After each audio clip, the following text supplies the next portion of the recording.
He's got a book out, The Soul of Basketball, the showdown, the epic showdown between LeBron, Kobe, Doc, Dirk that saved the NBA. Yesterday I came out, and I believe, like you did, LeBron for 10 to 12 years, Ian, has been the bedrock of this sport. And they needed him in the finals, certainly in the Eastern Conference Finals. I'm watching those games over the last week, these playoff games, Ian. I don't feel like that anymore. I think the league's in an incredible place and is not beholden to LeBron. Am I nuts? No, you're right. He has bridged it to this point to where they don't need him.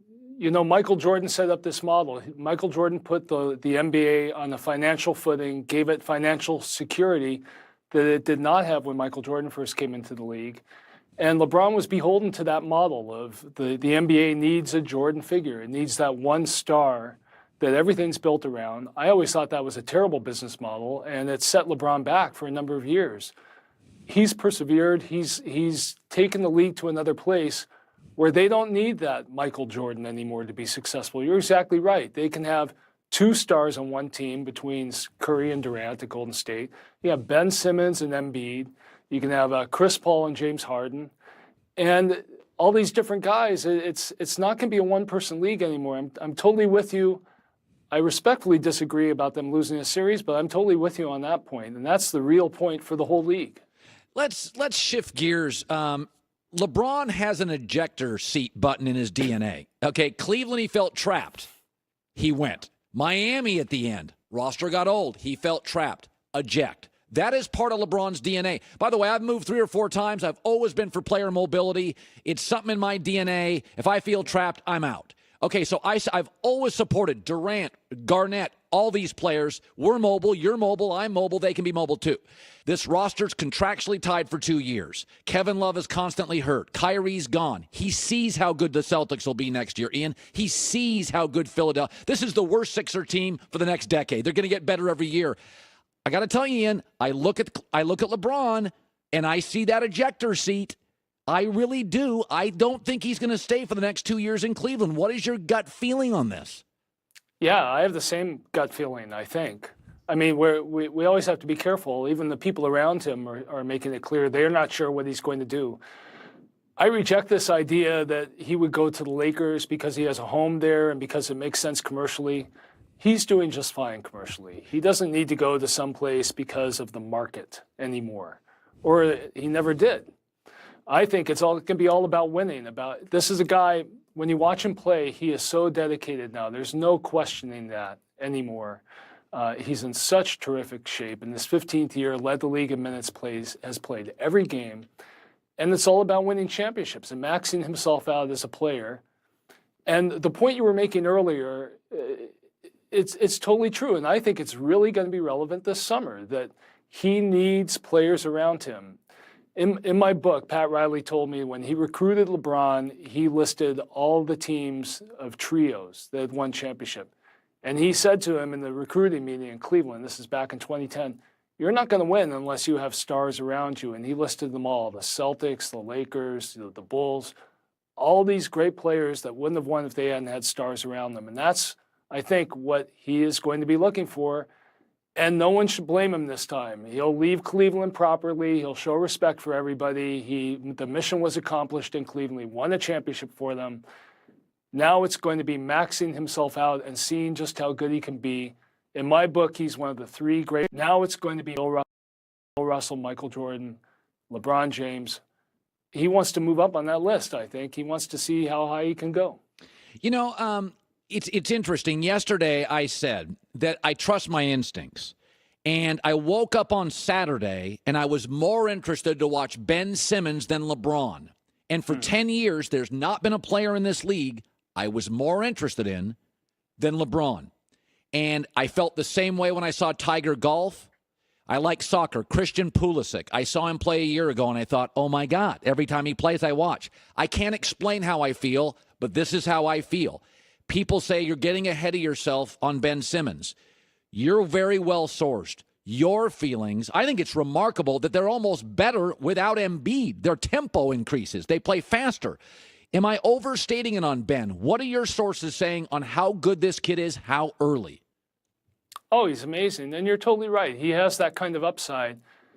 And it's all because of the vision for the game. It's not all of the skills that they can measure, the size, the athleticism. Okay, he needs to shoot better. That's going to come for sure over the years. But it's the vision. And it's also the team that's around him. He does have Embiid, or he will have him back soon, and all the other guys, and the way they play. I think, Colin, I'm guessing that you're not as interested in LeBron because of who is around him. And there's really not a future for that team to really get anything done. I mean, maybe they can get to the NBA Finals. I think they can, because there's no team in the East that has more than 2 stars. Cleveland has 2 stars when Kevin Love is playing well. And if you have LeBron James, you have the tiebreaker. If 2 stars versus 2 stars, you go with LeBron James. Imagine if LeBron goes to Philly this summer. They have enough cap space. They can make a couple of moves, can make enough space to get him. I think then we'll all be very interested again in watching LeBron, to see how he mixes with this team and the leadership he provides. And he would not be a drag on them either. There's talk, well, you wouldn't want an older LeBron playing with them. He'll set them back. LeBron would know exactly what he was up against if he went to Philadelphia. He would know that if they lost, it would be his fault. And he has the power to make sure they win. And he's such a good teammate and passer. He would make sure they would win. Former senior writer at Sports Illustrated, Ian Thomsen, wrote the book, we'll show it to you, The Soul of Basketball, the epic showdown between LeBron, Kobe, Doc, and Dirk that saved the NBA. Many of you may forget that post-Michael Jordan, the league lost 40 to 45% of its ratings, and then these transcendent, transformational players arrived, and they've obviously elevated it to a remarkable place right now. I've never seen this much young talent. Now, one of the young talents in the game that I push back on, and whenever I talk to young broadcasting students, they say, how do you do this? I just say, listen, be honest. We're all fans of players and teams, and if you're brutally honest, you'll get pushback without trying to be contrarian or controversial. And when I say Russell Westbrook, I always say, if I had $150 to watch a player, he'd probably be it. He's unbelievably dynamic. But Kevin Durant's in Golden State for a reason and has never played more efficiently. I watched him last night. I'm still not sure this Paul George, Steven Adams, Melo, Westbrook, Billy Donovan thing works.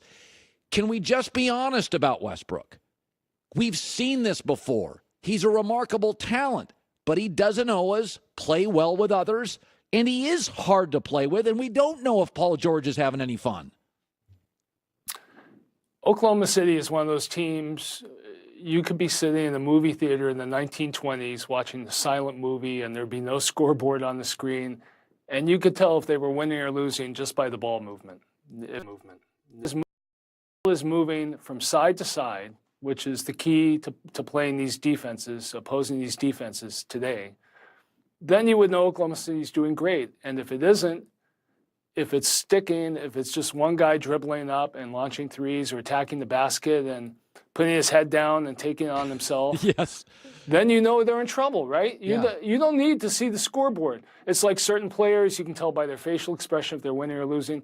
You can tell what's going on with them by that. And it's just really interesting to me. The triple-double was always known as the stat of selflessness. Right. Okay, you were a good scorer, but you were rebounding, so you were making effort plays, you were sharing the ball. And this is how dynamic Russell Westbrook is. He's turned the triple-double into like a sign that maybe he's looking out for himself to build up his stats. It's a terrible place for him to be. And yet, until he leads a team, not carries a team, but leads a team by sharing the ball through the playoffs, that's what he's going to be living with. Yeah. And finally, The Soul of Basketball. What is your book? Give us a minute here. Kind of wrap a bow around what this book and the direction of your narrative in this book is. It's about the making of a champion. And if you think about that, the decision when LeBron went on TV and turned the whole country against him by the way he said he was leaving Cleveland. It wasn't his choice to leave Cleveland. It was how he did it. Pat Riley was waiting for him on the tarmac in Miami that night. And when he met LeBron coming off the plane, LeBron was devastated. He just read the letter from Dan Gilbert savaging him. He was a 25-year-old guy, insecure. He didn't know what he was going to be at. Everything going for him talent-wise, but he didn't know how to use it. So these two guys, they meet on the tarmac, and they help each other. Riley gets to be the Riley he was in the 80s with the Lakers. LeBron gets to realize his future as a teammate and a champion. And it really changed the NBA. If LeBron had not changed his ways and become the player he's become, would the NBA be so popular right now? That's how I talk about saving the league, because it really helped everybody else come along. All the young players you're talking about, they're all following the leadership of LeBron. They're all wanting to be like LeBron. Yeah, I completely agree. Player mobility. If Magic and Bird saved the league and Michael made it global, he is the player mobility superstar of that generation. He said, it's okay. You're more important than the owner and the GM. You have a right to leave and chase your dreams. Ian, continued success. Thank you so much for coming on our show. Hey, thanks so much, Colin. Appreciate it.